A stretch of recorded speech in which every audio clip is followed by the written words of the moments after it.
I don't usually talk about this part of my life, mostly because I've spent years trying to pretend it didn't affect me, that it was just some stupid thing that happened when I was 15, when I was too young to know better, too naive to understand betrayal. But the truth is, that night stuck with me, buried deep in my chest like a shard of glass I couldn't quite pull out.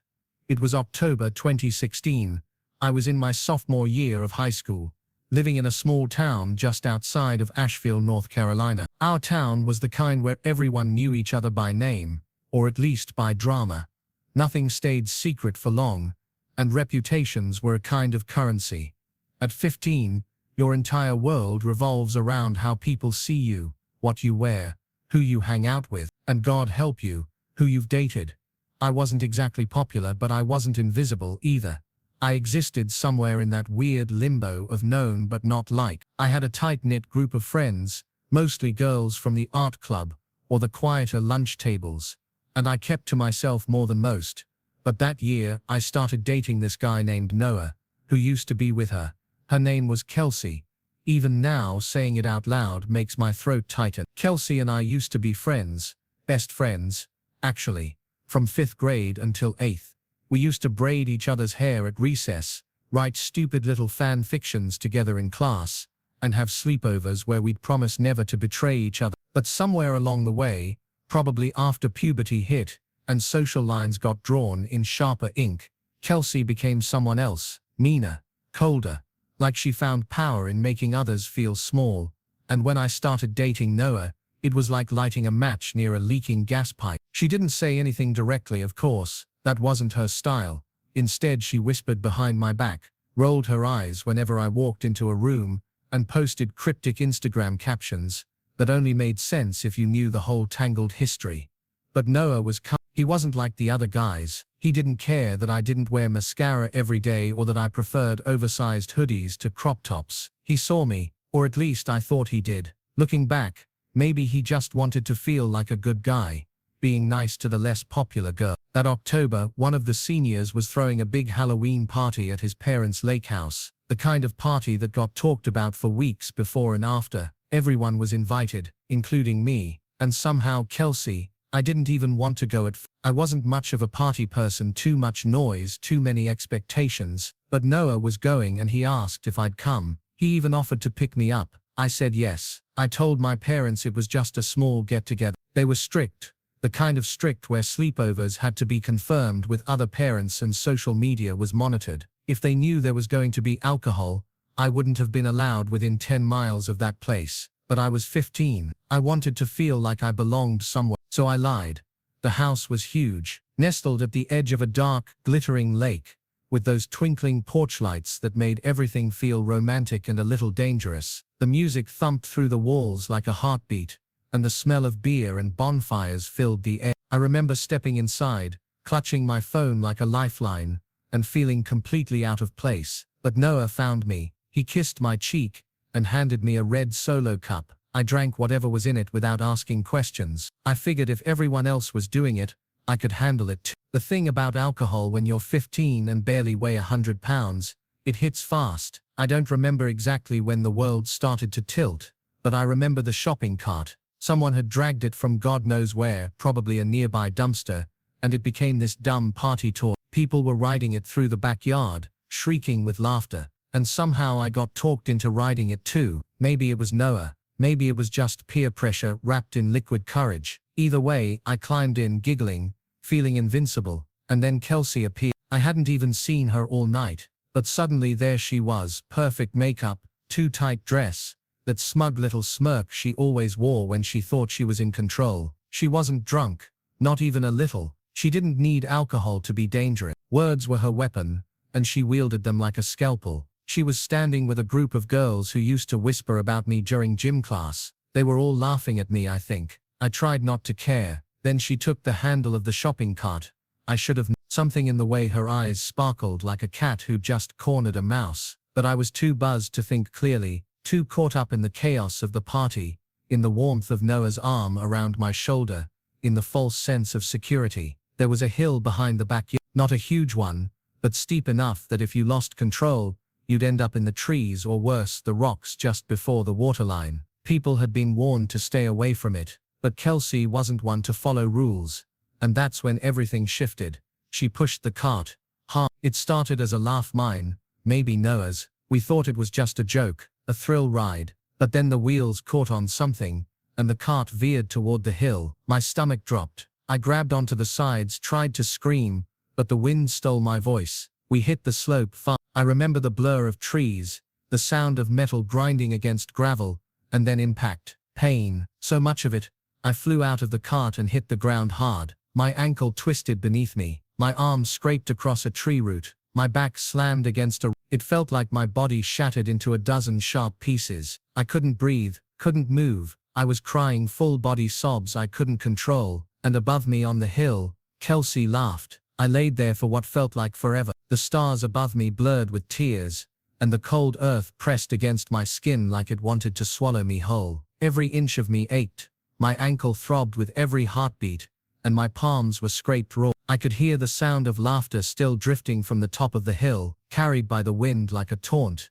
It wasn't just Kelsey laughing, there were others. I recognized their voices, even if I couldn't see their faces clearly. Rachel, who used to copy my homework in 8th grade and then pretend she didn't know me in the hallway. Dylan, who once asked me if I was like depressed or just quiet. And even Maddie, someone I thought was neutral, laughing like I had been the punchline of some long-running joke. I could feel something hot rise in my throat, not just from the pain, but from the shame, the helplessness. I wasn't just hurt, I was humiliated. I don't know who eventually came down to help me. It wasn't Noah. He was frozen at the top of the hill, arms half lifted like he didn't know what to do. Maybe he didn't. Maybe he was just scared. Or maybe he realized in that moment that siding with me meant going against Kelsey, and that was a line few people were ever willing to cross. It was someone's older brother, I think his name was Jake, who finally helped me up. He muttered something about how this party's gone too far, and walked me back to the porch, where I sat in silence while people pretended not to notice. My legs were trembling, my hands were... I was still trying to process what had just happened. And then she appeared, Kelsey. She came over like nothing had happened, holding a drink in one hand and her phone in the other. Her lip gloss was still perfect, like she hadn't just pushed someone down a hill in a rusty shopping cart. She crouched next to me, all fake concern, and whispered, "You should be more careful. People get hurt when they act stupid." I stared at her stunned. There was no apology, no hint of guilt, just that sick little smile she always wore when she knew she had won. I wanted to scream, to tell her to go to hell, but all I could do was sit there and let the humiliation sink deeper into my skin like poison. She leaned closer and said, still in that hushed, mocking tone, "You tell your parents, I swear to God, I'll make sure every secret you've ever told me ends up in a group chat by Monday." And there it was. The knife, twisted with precision, because I had told her things. Back when we were friends, back when I thought she was someone I could trust. Things about my family, my mental health, my biggest fears, my strict parents who would have grounded me until I turned 25 if they knew I'd been drinking. She knew exactly what to threaten. I nodded, because what else could I do? I felt 14 again, powerless, cornered, like a trapped animal. After that she stood up, turned on her heel and walked back to her group. More laughter, more whispers. My head was spinning. I wanted to leave, but I couldn't. My ankle was swelling, and my pride had been stomped so flat that I didn't even want to call for help. So I stayed. I sat there for another hour, watching the party spiral into chaos around me. Someone jumped into the lake fully clothed. Another person threw up in the bush, but all I could think about was the fire building in my chest, a slow boiling rage. She had thrown me down a hill, laughed about it, threatened me, and no one, not even the boy I was dating, had defended me. Eventually I saw her reapplying her lipstick by the fire pit. It was a designer brand, Charlotte Tilbury I think. She was always bragging about it, about how it cost $40 and was her signature color. That little bullet of rose gold plastic suddenly felt like a symbol of everything I hated about her. Her vanity, her cruelty, her absolute belief that she could do whatever she wanted and get away with it. Something in me snapped. I don't even remember standing up. My ankle screamed in protest, but the pain felt distant, drowned out by the adrenaline rushing through me. I grabbed the closest drink, some half-empty can of hard seltzer, and walked straight toward her. She didn't see me coming, too busy laughing, too wrapped up in her own performance. I dumped the drink on her head. The reaction was instant. Gasps, silence, then someone screamed loud. She stood there dripping, frozen in shock. Before she could react, I flipped her off right there, in front of everyone, and snatched the lipstick from the log next to her, snapped it in half, tossed it into the fire. It melted almost instantly, bubbling like some kind of ritual sacrifice. Kelsey's face twisted in a way I'll never forget. Shock, rage, disbelief. She lunged for me, but people were already pulling her back, half cheering, half screaming, and then before I could even turn around to limp away, she shoved me, hard. I stumbled backward off the edge of the dock, straight into the lake.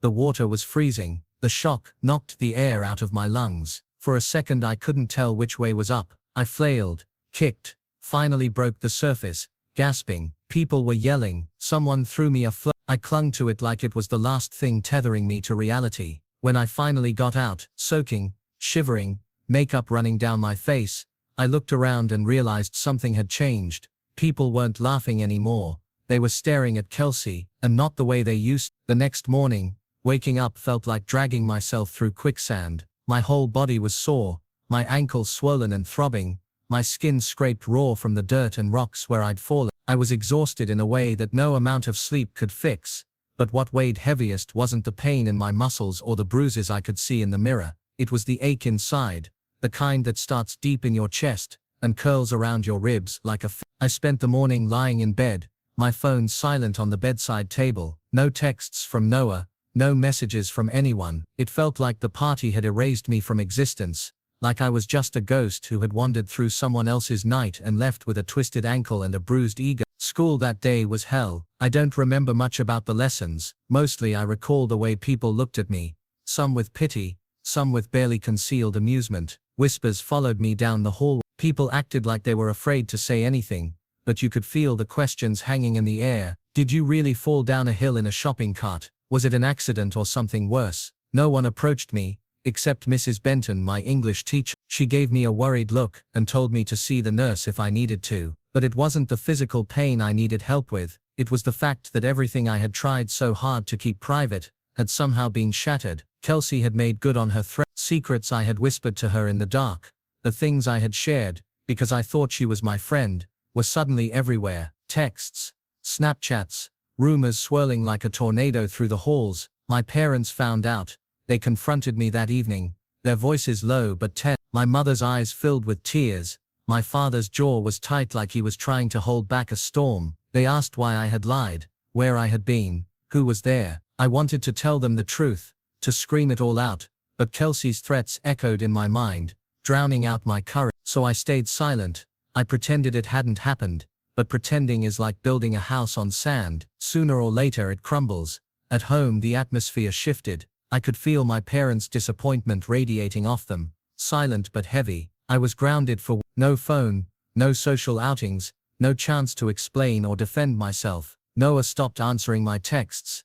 The worst part was the loneliness, not just the physical isolation, but the feeling that everyone I once counted on had turned their back. Even the friends who didn't say anything were distant, their eyes flickering away when I tried to meet them in the hallway. And Kelsey? She was thriving. She'd failed that grade the year before, something I only learned later, but somehow at that party, she had managed to claw her way back into the spotlight. She was the queen bee again, ruling her court of followers with an iron fist. Everyone seemed to forget or forgive the night she pushed me down the hill, but I hadn't forgotten. The nights after the party, I lay awake for hours, replaying everything in my head, the laughter, the pain, the betrayal. I wondered if I'd been stupid to think someone like Noah could be on my side. I wondered if I was weak for letting Kelsey scare me into silence. I started writing, not for anyone else, just for me. I scribbled in a worn-out notebook, pouring out my anger, my sadness, my confusion. Words became my only refuge when the world felt too loud, but even writing couldn't shield me from the growing storm inside. I developed anxiety, tightness in my chest that made it hard to breathe, restless nights where every sound felt like a threat. The once vibrant girl who loved art and music started to retreat into herself. I remember one afternoon in December, sitting alone in the library, when someone I barely knew passed me a folded note. My hands trembled as I unfolded it. It said, "You don't deserve any of this. Stay strong." It was anonymous, but it meant the world to me. Slowly I started to realize I wasn't alone. There were people who saw through the gossip, who recognized the cruelty beneath the surface, and that gave me the tiniest spark of hope. Still, the scars ran deep. I couldn't forget how Kelsey had laughed as I lay broken on that hill. I couldn't forget the way she had used my secrets like weapons, and I certainly couldn't forget the silence of the people who watched and did nothing. But one thing was clear: I wouldn't let her have the last word. After months of lying low, trying to piece myself back together, in silence, something inside me shifted. It wasn't a sudden heroic awakening like in the movies. No, it was quieter, a slow burning, like the faint glow of embers waiting to burst into flame. I realized I didn't want to be the girl who got pushed down a hill in a shopping cart and then disappeared. Not anymore. I wanted to reclaim myself. Not just for me, but for every quiet kid who'd ever been laughed at, for every person who'd felt powerless when the world turned against them. But the path wasn't straightforward. At first I was consumed by anger. I wanted to yell at Kelsey, to tell the whole school exactly what she did. I wanted to make her feel the way I felt, the shame, the hurt, the betrayal. But I knew that sinking to her level wouldn't make me stronger. It would only keep me chained to that night, to her cruelty. Instead, I started small. I focused on myself. I threw myself into art like never before, sketching and painting late into the night, letting the colors bleed out everything I couldn't say in words. My journal became my closest friend, filled with confessions, hopes, and even plans, not for revenge but for healing. And yet the memories haunted me. I'd be walking down the hallway and suddenly see her face in a crowd, that smug smile like a challenge. I still had nightmares where I fell again over and over into cold, dark water. Some days the rage was a wildfire that threatened to consume me. But slowly I started noticing cracks in her armor too. Rumors floated back to me, things about her failing classes again, losing friends, getting in fights. The same poison she had spread around had begun to circle back. It wasn't instant karma or cosmic justice. It was messy, painful, and human. One day I saw her sitting alone in the cafeteria. No entourage, no makeup, no fake smile, just Kelsey, the girl I once called my best friend, staring down at her tray like she was carrying a weight too heavy for her shoulders. I felt a strange mix of emotions. Part of me wanted to walk away. Part of me wanted to confront her, but mostly I just wanted to understand. I didn't. Not then, but that moment marked a turning point. I realized that holding on to hate was like drinking poison and expecting someone else to die. It was killing me inside. So instead of plotting revenge, I chose to build my own life, brick by brick.